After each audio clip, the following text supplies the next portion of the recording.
professionalinvestor.com's daily brief. The answer to your question is learn the goddamn process, trade your trading plans, don't take too much risk on any one trade, and just let yourself get rich. Hello again, everyone. Happy first day of Fed Day. TGI Tuesday, I think today is. Let's see. Did I get that right? 13th. Ooh, Tuesday the 13th. That's good luck, isn't it? Anyway. Hey, there's a baby on the table. That's good luck. Everybody knows that reference. So here we are, Tuesday, Wednesday. We finally made it to this FOMC event window. And it, as you pointed out, DMAC, today also is Pennacook Day. And actually, super pleased to see. I asked Stuart if he could crisp up the weekly commodity trend survey widget on the site, and it's operating full steam. Also, too, we had issues with the RSS feed for the news on the dashboard. Stuart took care of that. So he's just kicking it. And if I understand correctly, he's got a really cool report for us on the after party today. You want to say hi to these good people, Stuart? Hi, everyone. Good to be back. You got your hi. How do you say hi and just passing greeting in Dutch? Hello. Oh, really? Same words? Oh, okay. Yeah. All right. I know in like German, don't you say like Guten Tagen or something like that? I don't know. Anyway. Okay. So get ready for we'll try maybe a half hour or so of market overview. Then we'll head on over to the after party. And actually, I've been hearing some really good. Hey, there's Nore, our German. Been hearing some good feedback. Had one person I haven't heard from on the site quite a while said been tuning into the after parties and just absolutely loving the content. And I have to say, from value added perspective, that after party, the stuff that we do there, like on Mondays, I like to go through the dashboard and talk about all the different signals and stuff that the engines are producing. Tuesdays, of course, we have Stuart on the call. We get a nice Pennacook report. Wednesdays, a little bit of free for all. Of course, we have our stock pickers club meeting Tuesday evenings. And right now, I'm just absolutely cursing under my breath. The good part about all of you guys is you should hear that I'm like an open book. And have I not been barking about Toyota Motor Company? Oh my goodness. And the worst part about this, look at this. I even took a screenshot of my order. Here is my order, right? And, I like to make sure that no one position's more than 5% risk of my portfolio. And I just really want to just make sure I had this stock trade on the books. My order was basically this dotted line. And look at what they did to me just like 2 weeks ago. Oh, sons of bitches. So what a heartburn. And now look at what the damn thing's doing. Drive you crazy. Also too, we like I said yesterday, we talked about things like the screener signals. Big fan of key reversals, and you can see this little key reversal signal just firing away, doing its thing. Now the signal's 3 weeks old. We even had a daily key reversal come in there to validate that signal. So away he goes. And of course, looking back in hindsight's of course always 2020. But there was a key reversal signal that our system spat up, and this is what subscribers get in their dashboard package. And I mean, you tell me, isn't that the kind of stuff that you want to know, you want to be informed about? I mean, damn, look at that. It's just basically straight up. So, and of course, that was also we had another one, Lamb Research.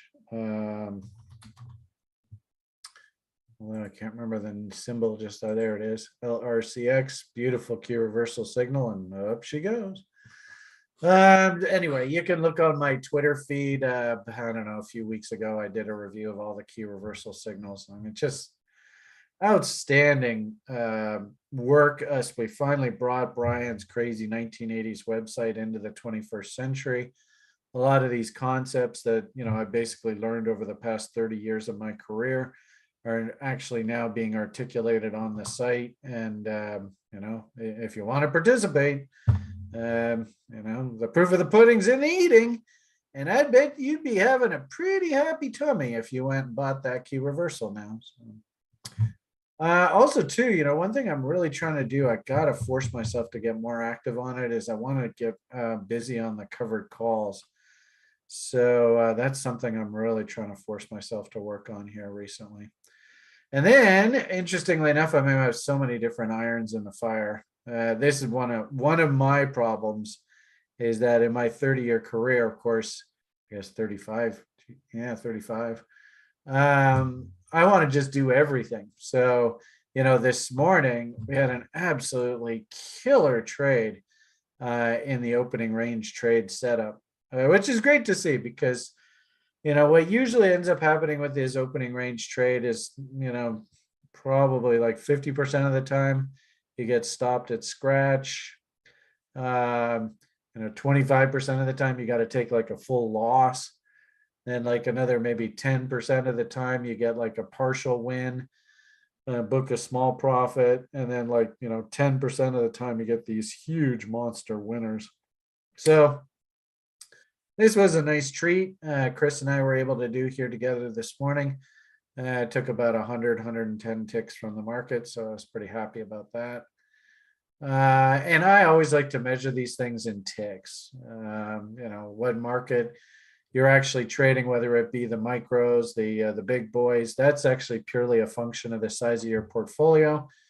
And the most important thing is with regard to what market specifically you're trading, is what's the percentage risk that if the trade doesn't work and you get stopped out, how bad does it hurt? Always remember that, folks. If that's the lesson I can teach everybody today, always take the risk first approach. Always, always, always, always. And unfortunately, not many people in this market actually counsel people to do that. They always talk about, hey, look how much money you could make. But I would actually argue the very first thing that you always do with any trade, so always say, okay, how much money am I going to lose here? Then that way, well, if the trade doesn't work, at least you're not, hopelessly depressed over it. You're like, well, we kind of expected that might happen. Anyway, so the point of the matter here is this morning had a fantastic trade. Now, this is an interesting commentary too, because I was long this, and yet at the very same time, I go through my morning routine. And I think it's a good idea that if you do fancy yourself a day trader, that you actually put yourself on a very strict, rigid routine where you have very specific things that you have to do at very specific times of the day. Very first thing that I like to do is just check in with the opening range trade. And if the opening range trade has not set itself up, then often I just go back to sleep because I have to get up really early in the morning for that. But as you can see, everything was there. And actually, even yesterday, the opening range had a really, really wide range. So couldn't really do anything on that. But anyway, it was a nice win here this morning there. But at the same time, too, I like to go through my 4-hour levels. And the interesting thing is when this trade first started, the crude oil market was in no man's land. That's what NML means for me. So there really was no 4-hour trade. But as the opening range trade worked its way, through to fruition, we started out here, worked its way all the way up into this area. Fascinatingly, I didn't take the trade just because I was probably a bit lazy. But it was fascinating to see that by time we actually, like I said, opening range trade was here, market went zooming up. It was a big winner. And you notice that they basically took the market right into levels. So we got horizontal support and resistance, key 4-hour pivot high. We got our ATR band script. We have down trend lines. The rule is we really don't want to get bullish until we see a W on the other side of this trend line. So put it all together, ironically enough, as that opening range trade was coming to conclusion, and it got stopped out on a trail because basically we had bearish structure come in, all these M's. Actually a short setup, which was it was interesting to see. Like I said, that's actually a perfectly legit trade location for me. But like I said, because I was in the opening range trade, I was a little bit lazy. I didn't really want to take it. But this is my bread and butter. This is the El Tangonator that I teach you guys in the level 1 program. Bear confirm, we're at all these higher time frame trade location levels. Beautiful triple top. Like I said, there is the exit on the ORT trade. I could have very easily slapped on a short. Actually, Eddie was in the call here with us on the Zoom call here this morning, and he even said, well, isn't this actually a short setting up here? And I was like, yeah, it is. So it's fascinating to see how that actually worked as well. So actually setups firing all over the map.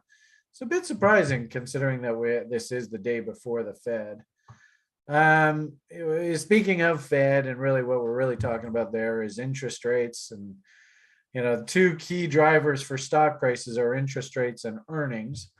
And not a big surprise that the market, if anything, this is almost turning into like a buy the rumor, which isn't good, because usually what ends up happening is it's a sell the news on the other side of the event. And then also too, remember, we've got this big U.S. Treasury issuance debacle, debt ceiling nonsense stuff coming up. You notice that we are at 200% range extension for all the level oneers. I think you'll probably be doing fibs in the next week or two. So this is basically the top of the parking garage coming up into alt A, B, C, D levels. And of course, there's an 877 and there's a big fat ATR level. And also too, do you fancy yourself a technician?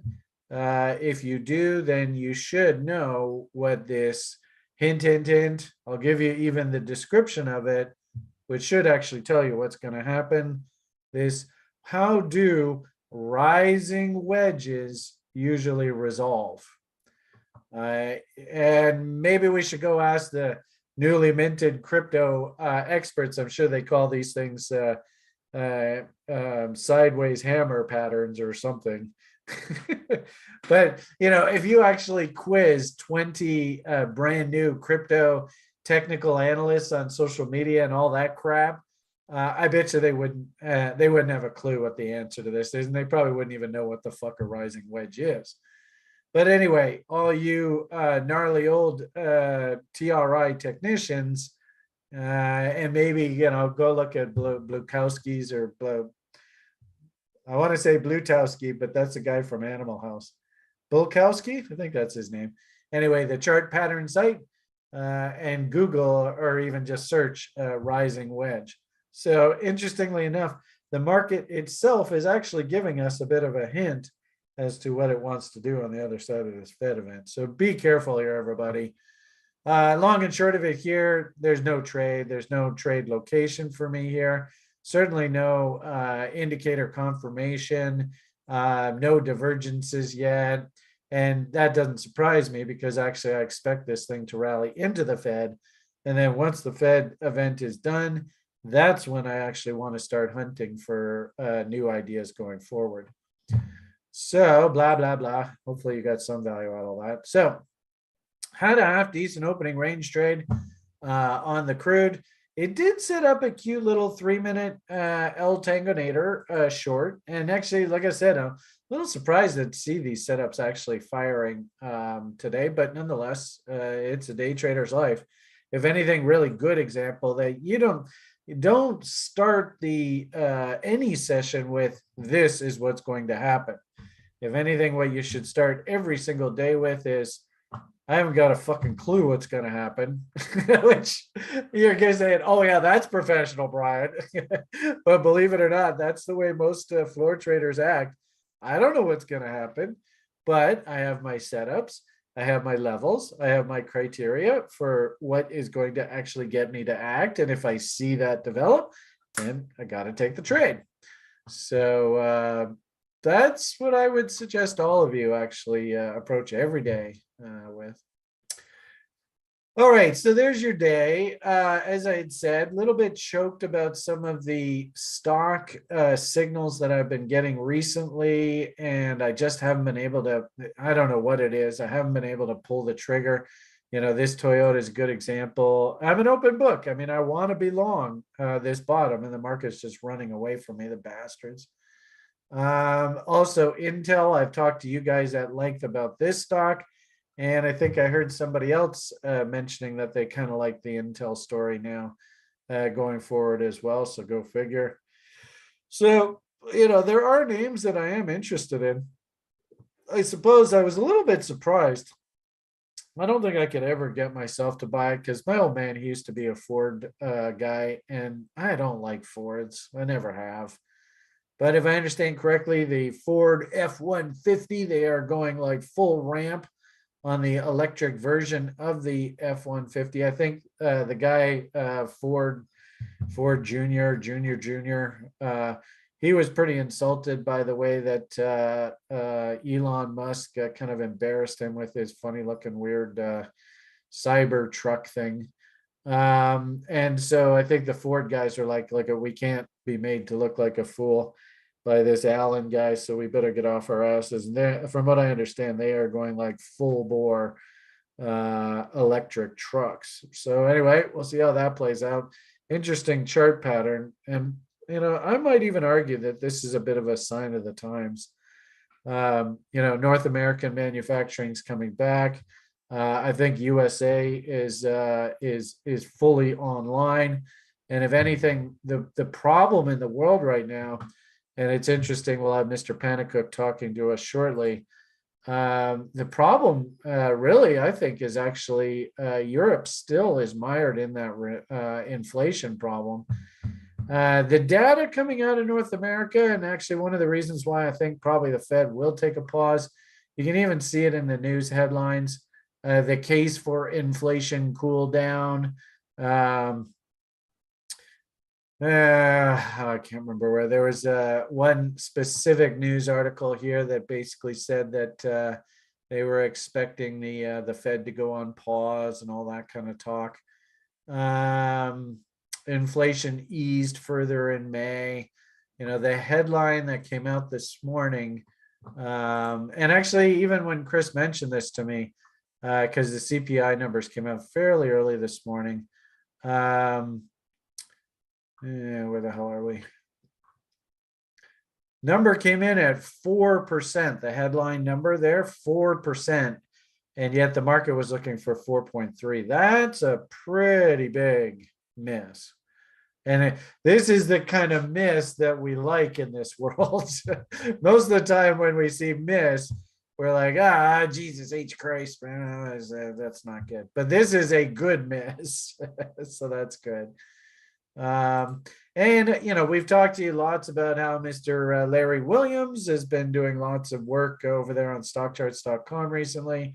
We were passing around his YouTube videos recently, talking a little bit, and I'd have to agree. I think it's the same message that he's had all along here. If the stock market does feel as though we are beyond this inflation problem, I think, and now all these companies, everybody's justified cranking prices up, which means company profit margins should go up quite a bit. And if anything, I think probably it's overdue. TRI should crank prices up here as well. Because, hey, we don't want to be left behind. Everybody else is doing it, so we might as well fuck you too. No, that's not really a nice thing to say. But anyway, the point being that, whether you go to the grocery store, and don't get me started, I'm not allowed to talk about substitute idiots anymore. That's a rule I've sort of made for myself. So we're not going to talk about that dickhead. But everywhere you look at our society, prices are cranked up, and in a lot of goods and services that there was no reason for that to happen. It's just companies taking advantage of the fact that they can raise prices, which means it's going to increase profit margins. And if you increase profit margins, guess what happens to your stock price? Vumby, vumby. Microsoft is a perfect example.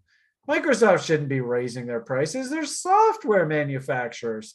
There's nothing to do with sicknesses and made up supply chain shocks and stuff about software. I mean, hell, if anything, Microsoft's profit margins should be going through the roof now because AI, and I even heard Druckenmiller say it the other day, AI now is going to make Microsoft insanely profitable. He was saying that some product developments now that took like months and months and months of coders just sitting banging out the code, now AI is whipping those code scripts up in like hours. It's like ridiculous. So Microsoft should just be absolutely laughing. Now it's interesting that I happened to click on this. Did we just hit a pivot level there? I think so. And actually interesting, this is what you'd like to see happen with these spreads is, we first identified the trade over here. So the market moves up. The spread should have gone up enough in price that you actually can get your sell 2/3 of the position off when you hit this near-term call trades at the money.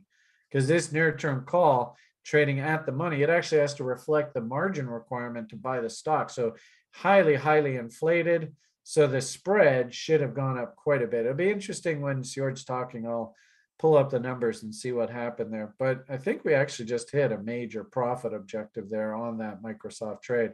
And how ironic, right? You've heard me barking about buy the rumors, sell the news, and how I think that the stock market is going to come off here as soon as this Fed event happens. In fact, actually, I was even putting this chart out here. I don't know whether it plays out this way, but considering Microsoft at that 2.618, would it make sense? Rising wedge. You can almost kind of see the writing on the walls here with stuff like this. And on that Twitter feed that I do, I don't know whether Josh, I don't think he retweeted it, but this was a really, really good piece that was put out. And I've said this before. I think I even said it publicly to you guys yesterday, although I can't figure out which window to put on here. Maybe it's that one. Nope. I always get into this. I got like 500 tabs open. Let's go here and then here and then here. And then we'll go here and then we'll go down here. Let's see if Alan kills my thing before I can show you it.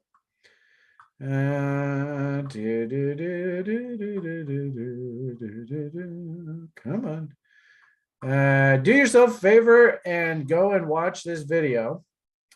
And if you need to like literally stop it and write out the words that they're saying, these guys totally nailed it. This guy here said, into these liquidity events, the Fed's got to issue something like $1 trillion in bonds, which is going to just suck a ton of money out of the market.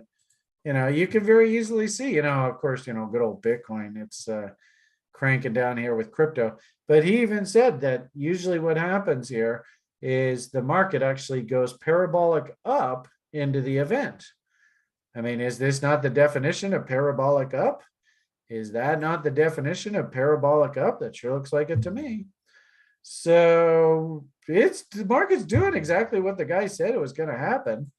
And if anything, and even looking at that Microsoft chart, if you're not ringing the register on the long trades, which I think that this probably would be a really good place to at least book that, sell half, sell 3/4 on a double, and then get yourself a risk-free trade. And maybe even consider, and I will be sort of shopping around, are there actually some put ideas that we can consider through this Apex event?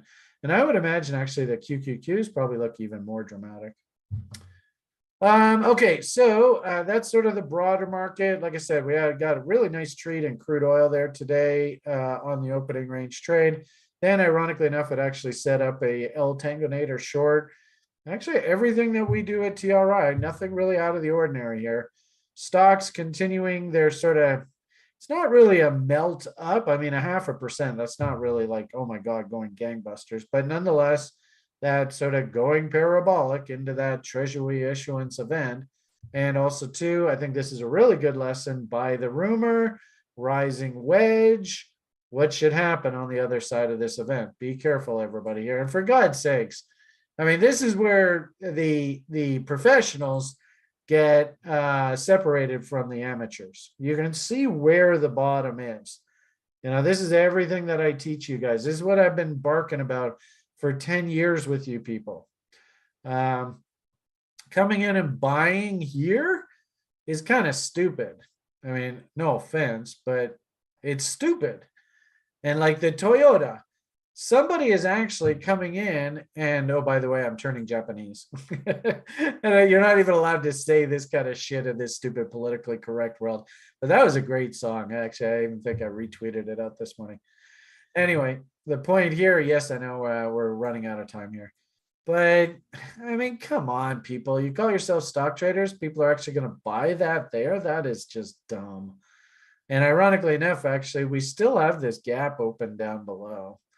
So I don't know whether we have to work our way all the way back down here. Wicks and tails like to be eaten.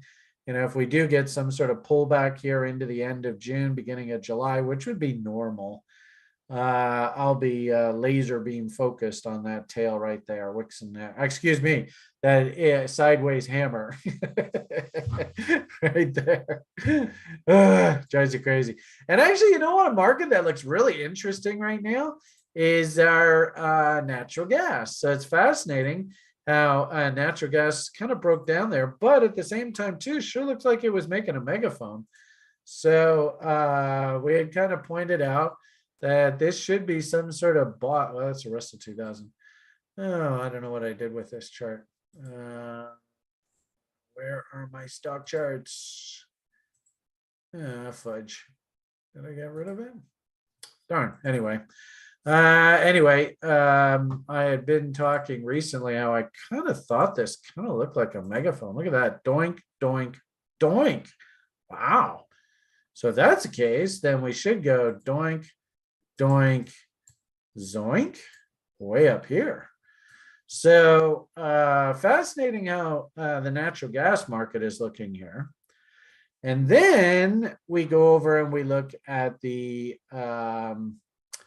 proxies in the natural gas space, all the alternative fuel stocks. And I've been barking about this Ballard recently. I mean, you can see the W, there it is. Looks like we even had an outside upside reversal bar here. And look at what the damn thing's done. Jesus H Christ. So somebody had asked me about plug recently. I didn't really like the look of this. I think this is making an inverted head and shoulders, which means you can measure from there to there and then up to there. So we are probably coming into profit objectives up here. But all of these alternative fuel stocks, there's Fuel Cell. Look at that thing turning back up. Westport, they recently reorged their stock. You can see the double, triple bottoms in here. So it looks to me like natural gas actually catching a bit of a bid, and the natural gas proxies, all that sort of alternative fuel proxies, they look pretty darn happy in here.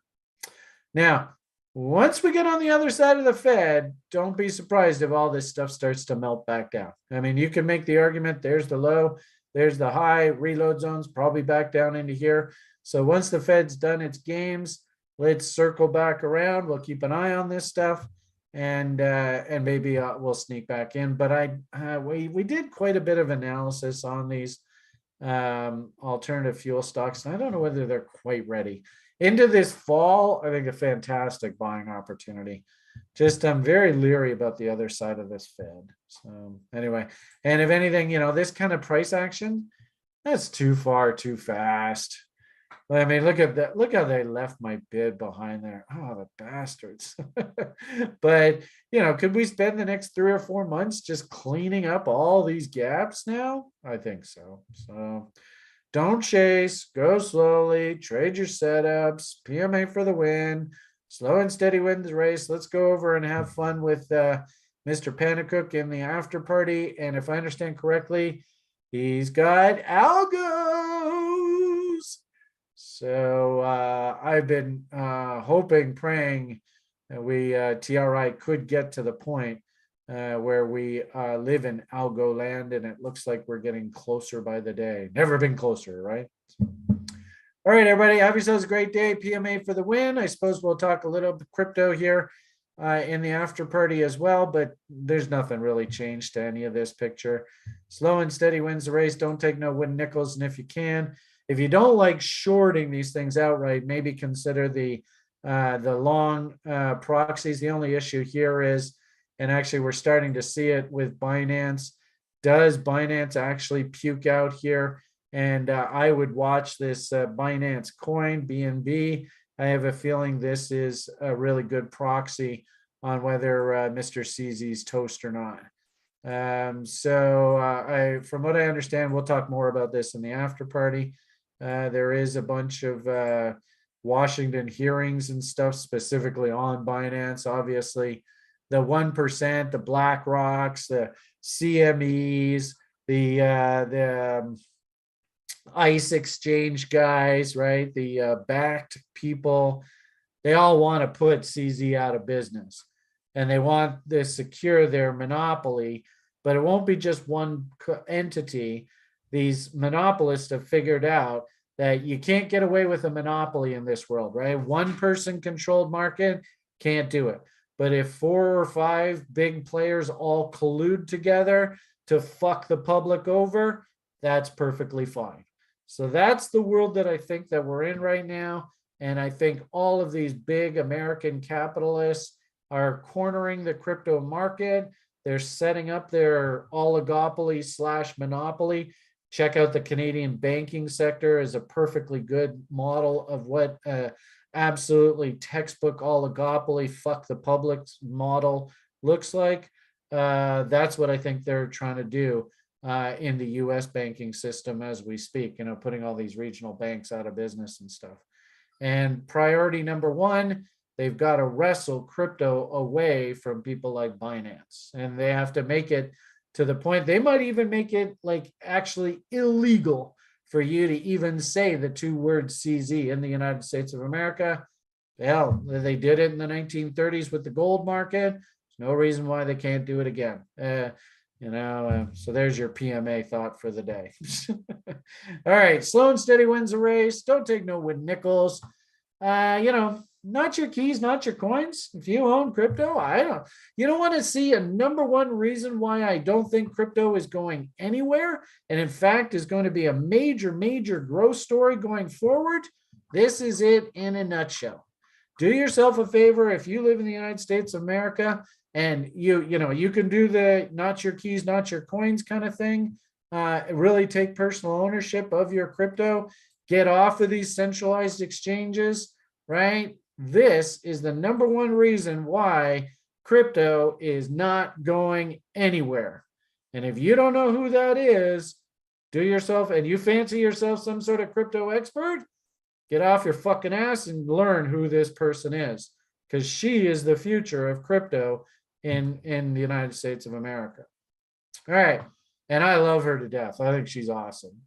So PMA for the win. Slow and steady wins the race. Let's go and have some fun in Pentacook land. All the best. Hugs and kisses. The only love prizes. Kisses. And bye for now.